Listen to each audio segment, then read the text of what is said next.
السلام عليكم. إن الحمد لله نحمده ونستعينه ونستغفره ونعوذ بالله من شرور أنفسنا وسيئات أعمالنا.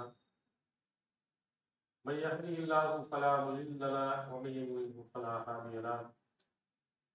وأشهد أن لا إله إلا الله وأشهد أن محمدا عبده ورسوله.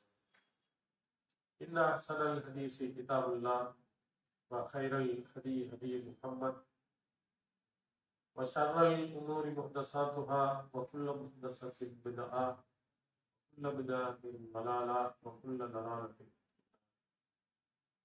اللهم صل على محمد وعلى آل محمد كما صليت على إبراهيم وعلى آل إبراهيم إنك حميد مجيد. اللهم بارك على محمد وعلى آل محمد كما باركت على إبراهيم وعلى آل إبراهيم إنك حميد مجيد. அளவற்ற அருளாளனும் நிகரில்லா பேரன்புடையவனும் ஆகிய எல்லாம் வல்ல அல்லாஹ் ஒருவனுக்கே அகிலத்திற்கோர் அழைப்புடையார் அன்னலம் பெருமகனார் ஸல்லல்லாஹு அலைஹி வஸல்லம் அவர்கள் மீது, அவர்களின் சொல் செயல்களை தவறாது பின்பற்றி எழுதிய நல்லற தோழர்கள் மற்றும் நாம் அனைவர்கள் மீதும் எல்லாம் உள்ள அல்லாஹுவின் மன்றாப்பந்தரிடை என்றென்றும் பெறுவார்கள். எல்லாம் வல்ல அல்லாஹுவின் நல்லடியார்களே, எல்லாம் வல்ல அல்லாஹு தஆலா இவ்வுலகத்தில் மனிதர்களை பொருளாதாரத்தில் ஏற்ற தாழ்வு உள்ளவர்களாக அல்லாஹ் படைத்திருக்கிறார். சிலரை ஏழைகளாக, சிலரை நடுத்தர வர்க்கத்தினர்களாக, சிலரை செல்வந்தர்களாக அல்லாஹ் தஆலா படைத்திருக்கிறார். இதில் ஏழைகளாகவும் நடுத்தர வர்க்கத்திலும் இருக்கக்கூடியவர்கள் தங்களுடைய வாழ்நாளில் பொருளாதாரத்திற்காக வேண்டி ஏராளமான கஷ்டங்களையும் சிரமங்களையும் எடுத்துக் கொள்கிறார்கள். ஏராளமான செல்வங்கள் நம்முடைய கைகளில் இருந்தால்தான் மகிழ்ச்சியாகவும் சந்தோஷமாகவும் நாம் வாழ முடியும் என்றும் எண்ணுகிறார். ஆனால் திருமறை குர்ஆனையும் நபிமொழியை நாம் எடுத்து பார்த்தால், அல்லாஹ் நமக்கு கொடுத்திருக்கக்கூடிய அந்த பொருளாதாரத்தில் இறைவனுடைய பரக்கத் வந்துவிட்டது என்றால், எவ்வளவு குறைவான பொருளாதாரம் நம்மிடத்தில் இருந்தாலும் நாம் மகிழ்ச்சியாகவும் சந்தோஷமாகவும் கவலை இல்லாமலும் இருக்கலாம் என்பதை நமக்கு வலியுறுத்துகிறது. அல்லாஹ் தஆலா நமக்கு கொடுத்திருக்கக்கூடிய செல்வத்தில் பரக்கத்தை, அருள் பலத்தை அல்லாஹ் தஆலா கொடுத்து விட்டார் என்றால், நமக்கு மிகப்பெரிய பொருளாதார வாழ்வில் கிடைக்கும் எல்லா நன்மைகளும் அதன் மூலமாக நமக்கு கிடைக்கும். இந்த பரக்கத் என்ற அந்த அரபி சொல்லுக்கு நீங்கள் அகராதி நூல்களை நீங்கள் பார்த்தால் அன்னிமா வஸ்ஸியாதா என்ற பொருளை கொடுத்திருக்கிறார். நிமா என்று சொன்னால் வளர்வது, ஜியாதத்துக்கு அதிகமான. நமக்கு இருக்கக்கூடிய அந்த குறைந்த செல்வத்தில் நிறைந்த நன்மைகளை, பயன்களை பெற்றுத்தரக்கூடியதுதான் பரக்கத் என்பது. நமக்கு அல்லாஹ் கொடுத்திருக்கக்கூடிய குறைந்ததாக இருந்தாலும் அந்த குறைந்த பொருளின் மூலம் நம்முடைய தேவைகளை எல்லாம் முழுமையை பெற்றுக் கொள்வோமையானால் நம்முடைய பொருளாதாரத்தில் அல்லாஹ் அருள்வளம் செய்திருக்கிறார், பரக்கத் கொடுத்திருக்கிறார் என்பது. அதனால்தான் நபி ஸல்லல்லாஹு அலைஹி வஸல்லம் அவர்கள் அடுத்தவர்களுக்கு துஆ செய்கின்ற பொழுது இந்த பரக்கத்தை கேட்டு துஆ செய்திருக்கிறார். உம்மு சுலைம் ரலியல்லாஹு அன்ஹா அவர்கள் சஹீஹ் புகாரியில் நீங்கள் பார்க்கலாம், தன்னுடைய மகன் அனஸை நபிகளாரிடத்தில் கொண்டு வந்து அவருக்காக வேண்டி பிரார்த்தனை செய்ய சொல்கிறார். அந்த பிரார்த்தனையில் நபி ஸல்லல்லாஹு அலைஹி வஸல்லம் அவருக்காக என்ன செய்கிறார்? பாரிக் லஹு ஃபீமா ஆதைதம், இறைவா நீ இவருக்கு எதை கொடுக்கிறாயோ அதிலே உன்னுடைய பரக்கத்தை நீ கொடு. நீ என்ன கொடுத்தாலும் சரி, என்ன பொருள்களை நீ கொடுத்தாலும் சரி, அது எதுவாக இருந்தாலும் சரி, உன்னுடைய பரக்கத் அதில் கிடைக்கட்டும். இறைவா உன்னுடைய பரக்கத்தை அதில் இறக்கிவை என்று நபி ஸல்லல்லாஹு அலைஹி வஸல்லம் அவர்கள் அனஸ் ரலியல்லாஹு அன்ஹு அவர்களுக்கு துஆ செய்யும் போது இப்படி கேட்டிருக்கிறார். அதனால்தான் நாம் திருமணம் நடக்கின்ற பொழுது மணமகனுக்கு நாம் இப்படித்தான் பிரார்த்தனை செய்வோம். பாரக்கல்லாஹு லக வ பாரக.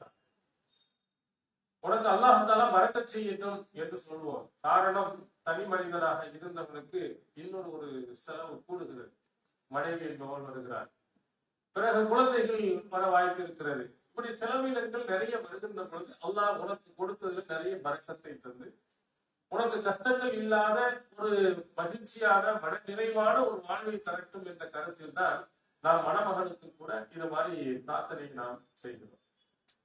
நபி ஸல்லல்லாஹு அலைஹி வஸல்லம் அவருடைய காலத்தில் வாழ்ந்த அந்த செய்திகள் நீங்கள் பார்த்தால் அந்த பரக்கத்து என்பது எவ்வளவு முக்கியத்துவம் வாய்ந்தது, அதை நாம் எவ்வளவு அல்லாஹ்விடத்தில் கேட்க வேண்டும் என்பதை விளங்கிக் கொள்ளலாம். ஜாபிர் பின் அப்துல்லா ரலியல்லாஹு அன்ஹு அவர்கள், அவருடைய தந்தை அப்துல்லா பின் ஹராம் ரலியல்லாஹு அவர்கள் உஹது போர்க்களத்திலே கொல்லப்பட்டு விட்டார். அவர்கள் மிக கடுமையான முறையில் முகங்கள் மற்ற உறுப்புகள் எல்லாம் சிதைக்கப்பட்டவர்களாக கொல்லப்படுகிறார். ஆனா இது உஹது போர் என்பது பத்ர் போருக்கு பழிவாங்கும் நடவடிக்கை. முஸ்லிம்களினுடைய கடும் கோபம், ஆனா அபூஜஹல், உத்பா, ஷைபா போன்றவர்கள்லாம் பத்ர் போர்க்களத்துல கொல்லப்பட்டதுனால் உஹது போர்க்களம் அதுக்கு பழிவாங்கும் நடவடிக்கையின் காரணத்தினால் ரொம்ப ஆக்ரோஷமாக தாக்கி இருக்கிறார். அந்த தாக்குதல் எப்படின்னா, இறந்து போய்விட்டால் எங்கேயுமே விட்டுவிட்டு போய்வாங்க. இறந்து போனவர்களை கூட முகம், கைகால் எல்லாத்தையும் கிழித்து எடுத்திருக்கிறார்.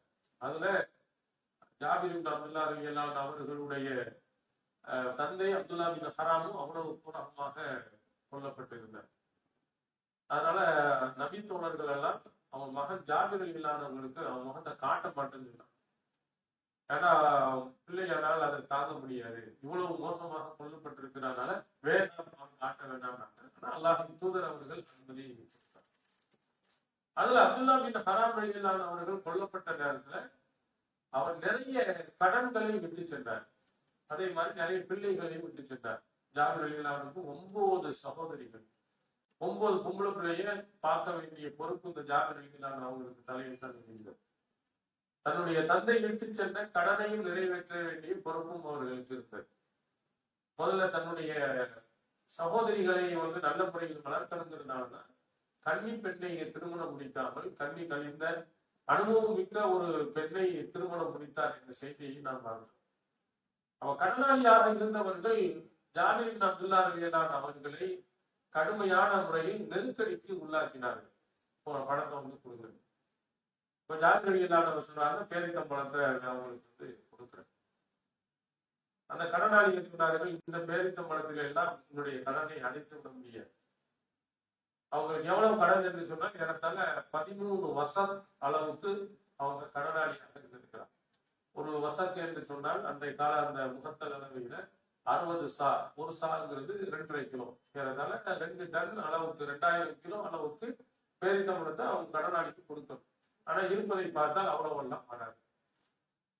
இதெல்லாம் நான் வாங்கி என்று கடனாளிகள் சொன்ன போது நபிகளாரிடத்தில் ஜாபிர் பின் அப்துல்லா ரலியல்லாஹு போய் முறையிடுகிறார்கள். அல்லாஹ்வின் தூதரே அவர்களே, இப்படி ஒரு நெருக்கடி. அப்போ ரசூல் ஸல்லல்லாஹு அலைஹி வஸல்லம் அவர்கள் சொன்னார்கள், உங்களுடைய பேரித்தம்பழத்தை எல்லாம் அந்த உலர வைக்கக்கூடிய இடத்துல போய் வைத்து அஜுவா பேரித்தம்பழம் தனியாக, மற்ற பேரித்தம்பழங்கள் தனியாக பிரித்து வைத்து விட்டு என்னை அழையுங்கள் என்று சொன்னார். அப்ப ரசூல் ஸல்லல்லாஹு அலைஹி வஸல்லம் அவர்கள் அங்க போறாங்க. Abu Bakr Siddique, Umar ibn Khattab, அந்த நபி தோழர்களும் அந்த போய் அமர்ந்து இருக்கிறார். அமர்ந்துட்டு அல்லாஹ்விடத்தில் பிரார்த்தனை செய்கிறார். துஆ பில் பரக்கா, யா அல்லாஹ் உன்னுடைய பரக்கத்தை, அருள் பலத்தை இந்த பேரித்தம்பழத்துல நீ காட்டு, இந்த கடனாளிக்கு நிறைவேற்ற அளவுக்கு நிறைய கொடு அப்படின்னு அல்லாஹ்விடத்தில் பிரார்த்தனை செய்கிறார். பிரார்த்தனை செய்ததற்கு பிறகு கடனாளிகளை வர சொல்லி அவங்களுக்கு கொடுத்துட்டே இருக்கிறார். எல்லாருக்கும் கொடுத்து முடித்த பிறகு பேரித்தம்பழத்துல பார்த்தோம்னா பகல சலாசத்த அசனம் 13 வசத்த அளவுக்கு பேரித்தம்பழம் இன்னும் மீதம் இருக்கிறது. வெளியில் பார்த்தால் நம்முடைய கணக்கிலையும் பார்த்தால் ரொம்ப குறைவு. ஆனா அல்லாஹ் தஆலா அதுல அதிகப்படியான வளத்தை கொடுத்து எல்லா கடனாளிகளுக்கும் மொத்தமாக கொடுத்து மீதமும் அவர்களுக்கு இருக்கும் அளவுக்கு அல்லாஹ் இதான் பரக்கத் என்பதனுடைய. கொஞ்சமாக இருந்தாலும் அதனுடைய பலன்கள் நிறைய, குறைந்த நிறைய பேர்களுக்கு கொடுத்து மிச்சமா இருக்கு. அதே மாதிரிதான் நம்முடைய வீடுகளில ஒரு 25 கிலோ அரிசியை நாம் வாங்குகிறோம். ஒரு 2 மாதம் வச்சு நம்முடைய குடும்பத்துக்கு பயன்படுத்துவோம். இது ஒரு 4 மாதத்திற்கு உங்களுக்கு வந்துவிட்டது என்று சொன்னார். 4 மாத அளவுக்கு நீங்கள் பயன்படுத்துகிற அளவுக்கு அரிசி குறையாமல் இருக்குமானால் அல்லாஹ் அதுல பரக்கத்தை செய்திருக்கிறார், அருள்நலத்தை கொடுத்திருக்கிறார் என்பது பொருள். ஆனா 25 நம்ம பார்த்தோம்னா கொஞ்சமா சாப்பிட்டாலும் கூட வயிறு நிறைஞ்சிச்சுன்னா நம்ம அதிகமாக சமைக்க மாட்டோம். குறைந்த பொருளில் நமக்கு வயிறு நிறைய சாப்பிடணும், அவ்வளவுதான் அடிப்படை. நமக்கு பசி வரக்கூடாது. அப்ப பசி வரக்கூடாது என்பதுனால் ஒரு சட்டி நிறையவும் சாப்பிடலாம், ஒரு 4 கவளம் உணவும் சாப்பிடலாம். 2 கவளம் உணவுலயே அல்லாஹ் வயிறு நிறைய மாதிரி நல்லா ஆக்கிட்டாங்கன்னா நம்ம சமையலை குறைச்சிக்கிடுவோம். அரிசியை குறைவாக நாம் போடுவோம், அது இன்னும் கொஞ்சம் நாட்களுக்கு வரும். அப்ப நம்ம குறைவான பொருளை வாங்கி நிறைய நன்மைகளை அதன் மூலம் நாம் பெற்றுக் கொள்கிறோம். அதனால்தான் நபி ஸல்லல்லாஹு அலைஹி வஸல்லம் அவர்கள் சொன்னார்கள், தஆமுல் வாஹிதி யக்ஃபி இஸ்னைன். ஒருவருடைய உணவு இருவருக்கு போதுமானது, இருவருடைய உணவு 3 பேருக்கு போதுமானது, 3 பேருடைய உணவு 4 பேருக்கு. அல்லாஹ் அங்க பரக்கத் செய்கின்ற பொழுது கண்டிப்பாக நமக்கு ஒருவருடைய உணவு 2 பேருக்கும் போதுமானதா இருக்கும். ஒரு ஆளுக்கு தான் வச்சு 2 பேரும் சாப்பிடுவோம், ஆனால் நிறைய சாப்பிட்டு இருப்போம். நம்ம ஒரு ஆளுக்கு சமைக்கப்பட்டது, ஆனால் இருவருக்குமே அது போதுமானதாக இருந்தால் அல்லாஹ் பரக்கத்திலே கொடுத்திருக்கிறாங்க. ஒரு கடையில் போய் நாம் சாப்பிட போகிறோம், பசி என்பதற்காக போகிறோம். ஒருத்தர் ஒரு 500 ரூபாய்க்கு சாப்பிடுகிறார், ஒருவர் 200 ரூபாய்க்கு தான் சாப்பிட்றார், கை நிறைய சாப்பிட்றாருன்னா அந்த 200 ரூபாய் உள்ளவருக்கு அல்லாஹ் பரக்கத் செய்திருக்கான், 300 ரூபாய் அல்லாஹ் மிச்சப்படுத்துகிறார். அப்ப இந்த உணவும் மட்டுமல்ல, மற்ற எல்லா பொருள்களிலேயும் அல்லாஹ்வுடைய அந்த பரக்கத்து நமக்கு கிடைக்கும் என்று சொன்னால் நிறைய பணம் வர வேண்டும் என்பது அவசியம் இல்லை.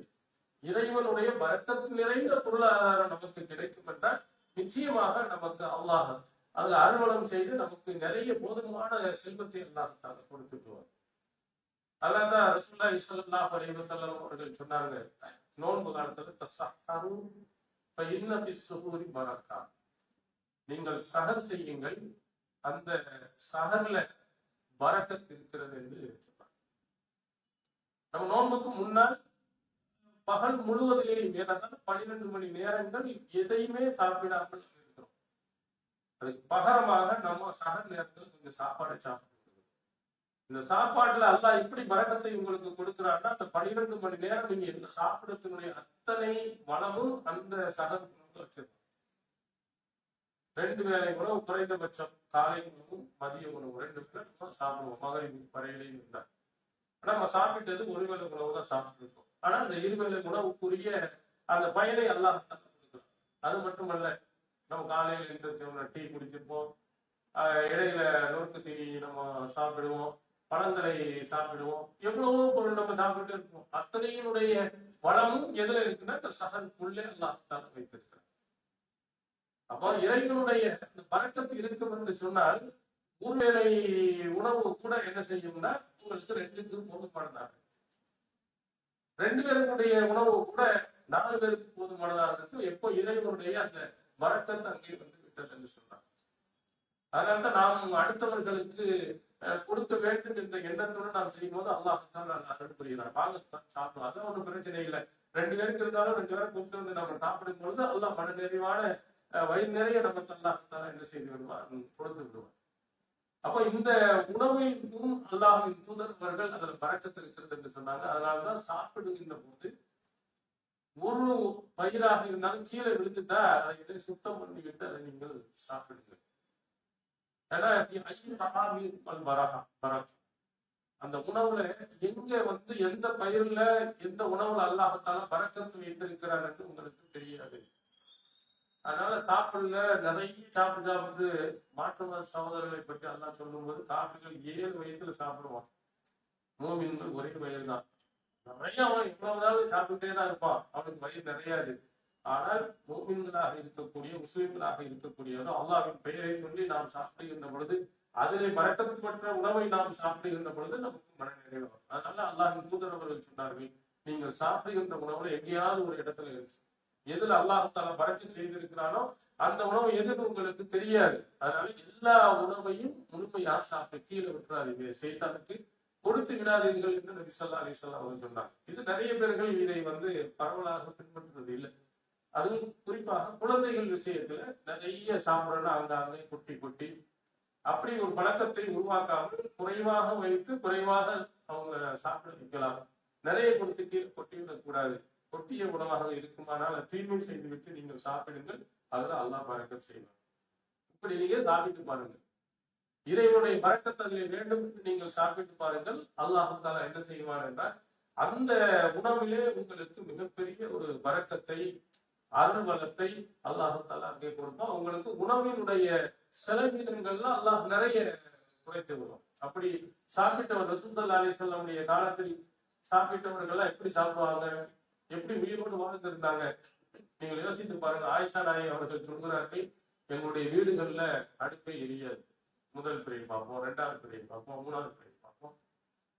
வரிசையை ஒவ்வொரு மாதமும் ஒவ்வொரு பிறையா 3 மாதம் பார்த்தாலும் 3 மாத காலங்களும் வீட்டுல அடுப்பை எரியாது.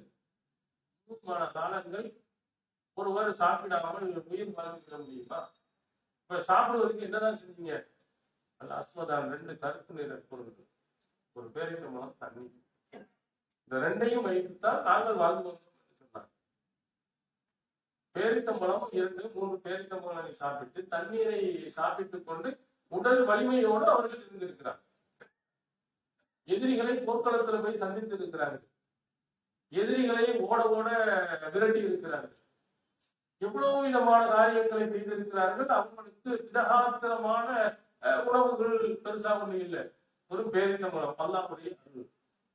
அங்கே பரக்கத்தை அல்லாஹ் தஆலா கொடுக்கின்ற பொழுது அது மாறி.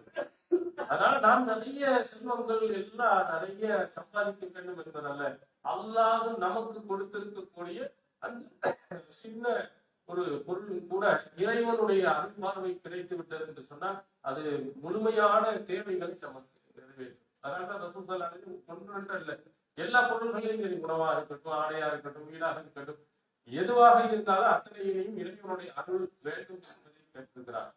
இப்போ பயணத்துக்கு போகும்போது ரசூல் ஸல்லல்லாஹு அலைஹி வஸல்லம் அவர்கள் ஒரு பயண துஆவை நமக்கு சொல்லி இருக்கிறார்.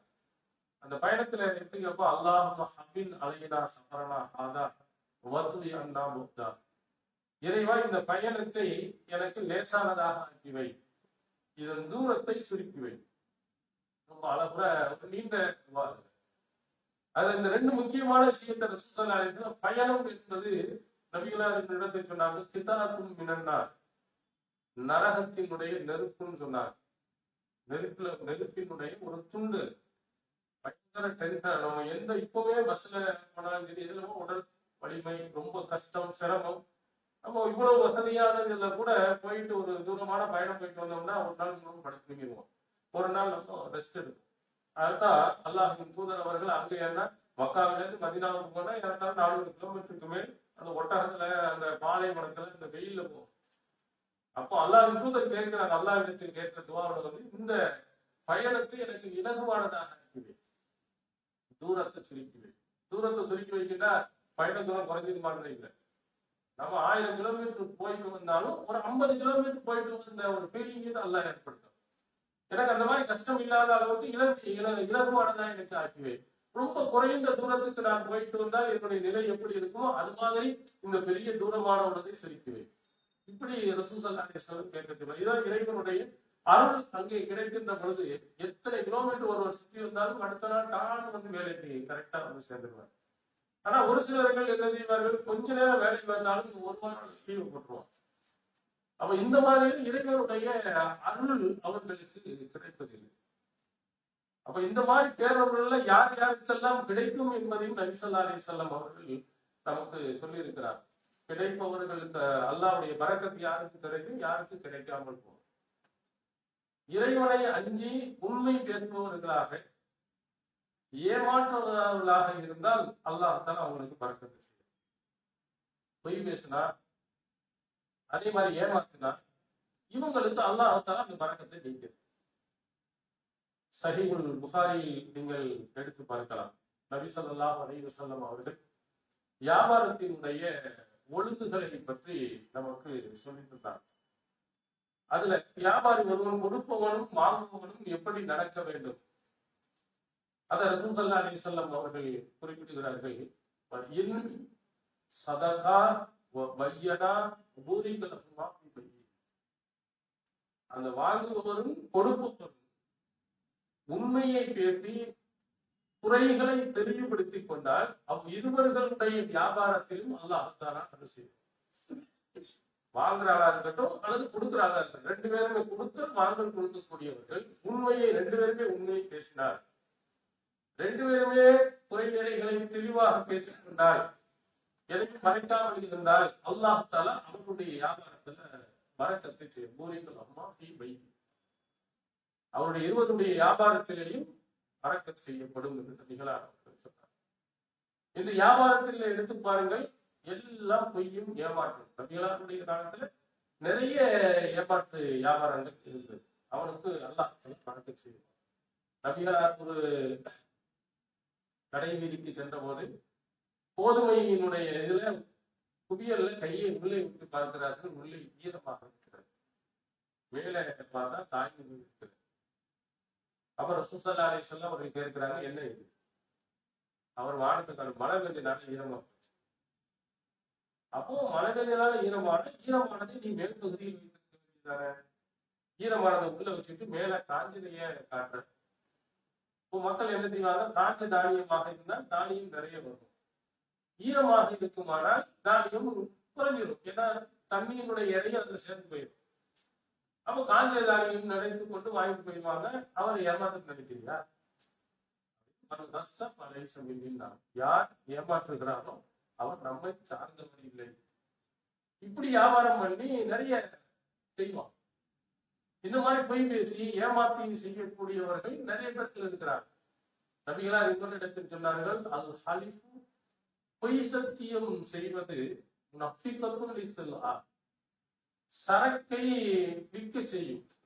பொய்யான சத்தியம் இது உண்மைதான், இது ஒரிஜினல் தான், இது தரமானதுதான், இது வெளிநாட்டில் தான், இப்படி எல்லாம் சொல்லி நீ செய்தாயானால் போகும். ஆனால்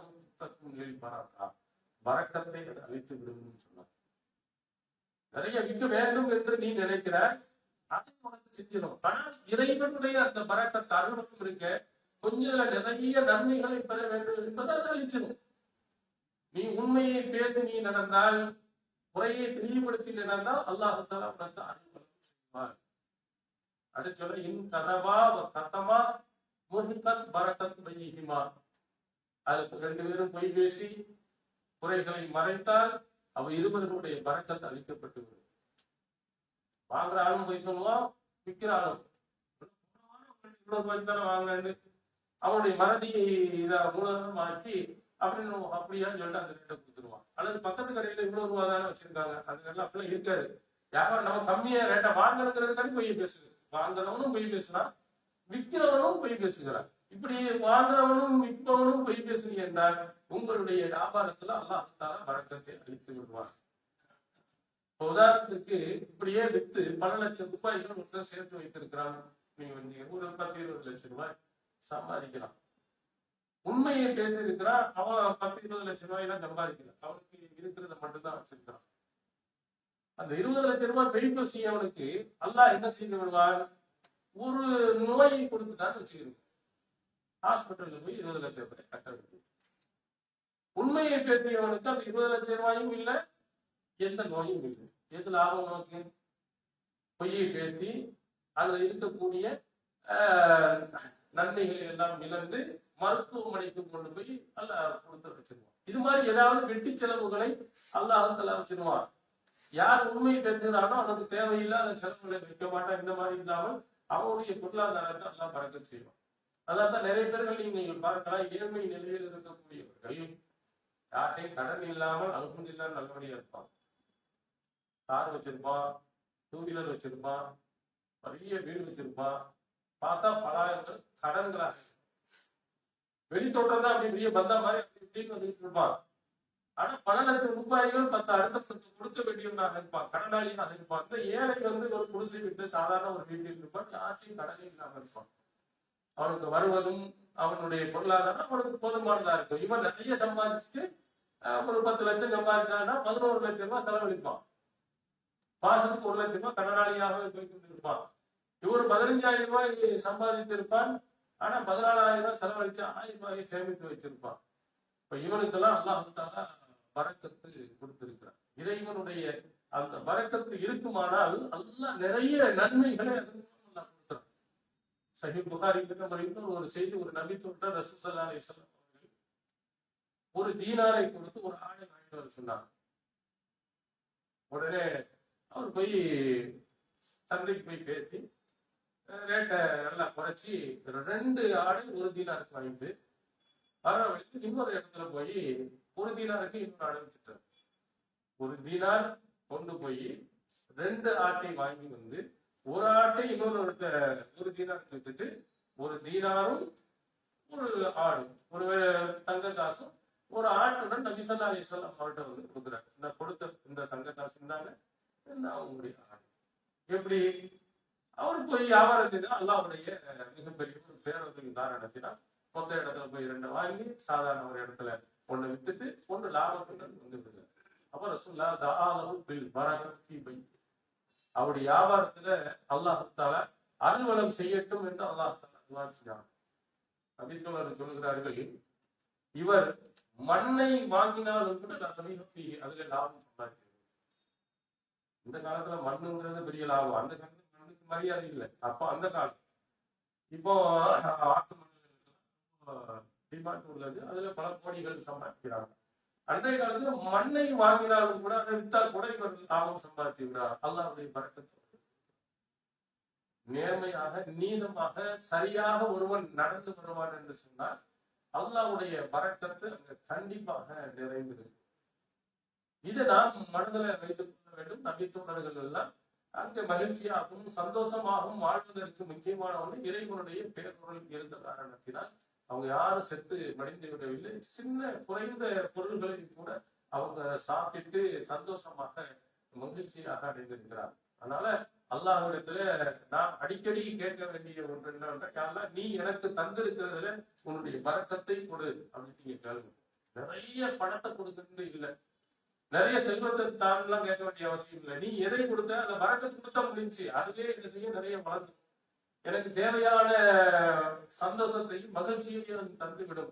அதனால நீங்க அல்லாஹ்விடத்தில் கேட்கும்போது அடிக்கடி யாரெல்லாம் நிறைய பேருக்குலாம் கேட்க வேணாம், எனக்கு எதெல்லாம் கொடுத்திருக்கிறாயோ அத்தனைகளையும் நீங்க சட்டையா இருக்கட்டும், உங்களுடைய உணவாக இருக்கட்டும், எந்த பொருட்களாக இருக்கட்டும் அதில் பறக்கத்துக்கள். நீங்க நிறைய பேர்கள் பார்த்திருக்கலாம், செல்போன் வச்சிருப்பாரு, எத்தனை 10 வருஷமா வச்சிருப்பாரு, ஆனா எந்த பிரச்சனையும் இல்லாம இருப்பாரு.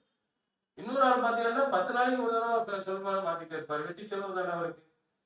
இவரு 10 வருஷமாக வைத்திருக்கிறார், அவருக்கு என்ன தேவையோ அத்தனையும் இருக்கு. அதில் அல்லாஹ் பறக்கத்தை கொடுக்குறான். ஒரு சிலர்களுக்கு ஒவ்வொரு வாரத்துக்கு ஒரு போனும் என்ன 20,000 30,000 40,000 வெட்டிய செலவு. இந்த மாதிரி செலவினங்கள் நமக்கு தேவையில்லை. நமக்கு எது தேவையோ அந்த அளவுக்கு அல்லாஹால நமக்கு கொடுத்து அதிலே அல்லாஹ்வுடைய பறக்கத்து இருக்குமானா நிச்சயமாக நாம் வெற்றி அடைவர்களாகவும் எல்லாமல் அல்லாஹால நாம் அனைவர்களுக்கும் நமக்கு கொடுத்திருக்கக்கூடிய அந்த பொருளாதாரத்தில் அவருடைய பேர்களை அவருடைய பறக்கத்தை அல்லாஹால அளித்தருவாராக. வாகுகிறார்.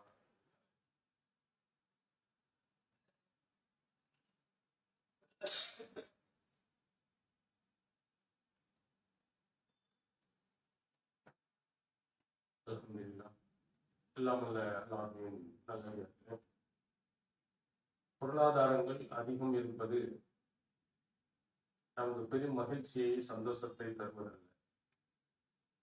போதுமான அளவு நமக்கு கொடுக்கப்பட்டாலே அதுவே பெரிய மகிழ்ச்சி.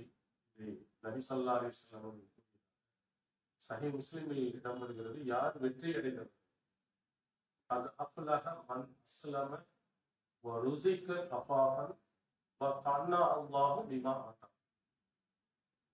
அல்லாஹ் தஆலா எல்லாம் தூதர் சொல்கிறார்கள், ஒருவர் வெற்றி அடைந்து விட்டார். யாரு இஸ்லாத்தை ஏற்று அவருக்கு போதுமான அளவுக்கு ரிஸ்க் கொடுக்கப்படும். ருஸிக கஃபாஃபன், போதுமான அளவுக்கு ரிஸ்க் தஅன்னா அல்லாஹு பிமா அத்தா.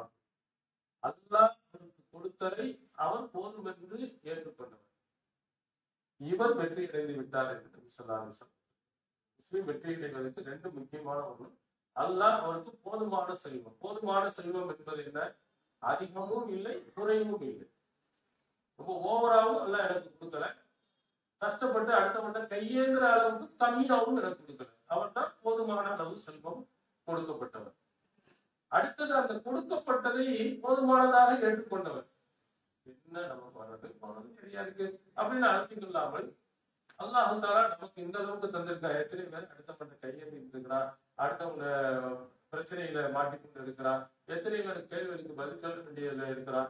நமக்கெல்லாம் அந்த மாதிரி யாருக்கையும் கை நீட்டி நம்மை கேட்கக்கூடாது, கேட்டு நாம் தலைமுடியக்கூடிய அளவுக்கு எல்லாம் ஆக்காமல் நமக்கு போதுமானதை தந்திருக்கிறார். அப்படி நீங்கள் நினைத்துக் கொண்டீர்களா, நீங்கள் வெற்றி அடைவீர்கள். அதனாலேயா நம்ம இருக்கக்கூடாது, ரொம்ப ஓவரா எனக்கு தேவையில்லை, இருப்பது போதுமானதாக இருந்து அல்லாஹ்வுடைய அந்த அருள் நமக்கு கிடைத்து விட்டால் நாம் வெற்றி அடைந்து விட்டோம். பெரிய அதனால்தான் ரசூல் ஸல்லல்லாஹு அலைஹி வஸல்லம் அவர்கள் செல்வந்தன் யார் என்று சொன்னால் நிறைய பொருள் வைத்திருப்பவர் அல்ல, கினன் நஃப்ஸ், போதுமான செல்வம் படைத்தவன் யாருன்னா போதும் என்ற மனம் உள்ளவன். தந்திருக்க இதுவே எனக்கு போதுமானது என்று யார் நினைக்கிறாரோ அவன் தான் செல்வந்தன் என்று நபி ஸல்லல்லாஹு அலைஹி வஸல்லம் அவர்களுக்கு குறிப்பிட்டிருக்கிறார். அதனால அல்லாஹ்விடத்தில் நாம் கேட்கும் போது அதிகமானதை என்று கேட்க வேண்டியதில்லை. யாரெல்லாம் நீ கொடுத்ததை அதுல அருள் நிறைந்த உன்னுடைய பரக்கத்து நிறைந்து எனக்கு கொடு. நீ தரக்கூடிய அந்த பொருளாதாரங்கள் நிறைய நன்மைகளை, என்னுடைய பொருளாதாரத்தின் மூலமாக நிறைய மகிழ்ச்சியை தரக்கூடிய அளவுக்கு அந்த பொருளாதாரத்தை நீ ஆக்கிவை என்று நபி ஸல்லல்லாஹு அலைஹி வஸல்லம் அவர்கள் கேட்டதை பொழுது ரசூல் ஸல்லல்லாஹு அலைஹி வஸல்லம் அல்லாஹ்விடத்தில் கேட்கும் போது கூட அல்லாஹ் முர்ஸுக் ஆல முஹம்மதின் பூத்தா, இறைவா இந்த முகம்மதினுடைய குடும்பத்தினர்களுக்கு போதுமான செல்வத்தை நிறைய கேட்கல.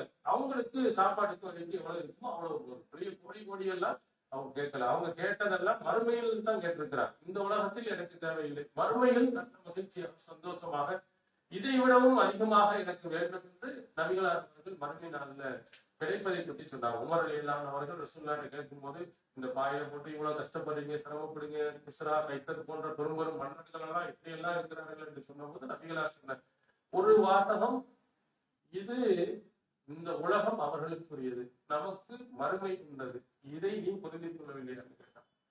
உலகத்திலேயே இன்பத்தை பெற வேண்டும் என்று ஆசைப்படுவோம் இந்த உலகத்தில் இருக்கக்கூடியவர். நம்ம ஆகலத்தை நம்பக்கூடியவர்கள், மறுமையை நம்பக்கூடியவர்கள். மறுமையில அல்லாஹ் தஆலா நமக்கு நிறைய இன்பத்தை தர வேண்டும், அதைத்தான் நான் ஆசைப்படுகிறேன். அதனாலதான் இந்த முதுகுகளிலே கோடுகள் வரக்கூடிய அளவுக்குள்ள ஒரு பாய்களில் நான் படுக்க வேண்டிய நிலைமை இருக்கிறது. நான் மறுமையை எதிர்பார்த்திருக்கிறேன் என்று ஸல்லல்லாஹு அலைஹி வஸல்லம். அதனால இந்த உலகத்திலும் வாழ வேண்டும். அதனால இந்த உலகத்துல அடுத்த இடத்தில் கையேந்தாத அளவுக்கு, மறுமையில் வெற்றியடைய அளவுக்கு நாம் இந்த உலகத்தில் போதுமான ஒரு செல்வத்தை அல்லாஹ்விடத்தில் கேட்போம். அல்லாஹ் தஆலா அதில் அருள்வளத்தையும் தர அல்லாஹ்விடத்தில் பிரார்த்தனை செய்வோம்.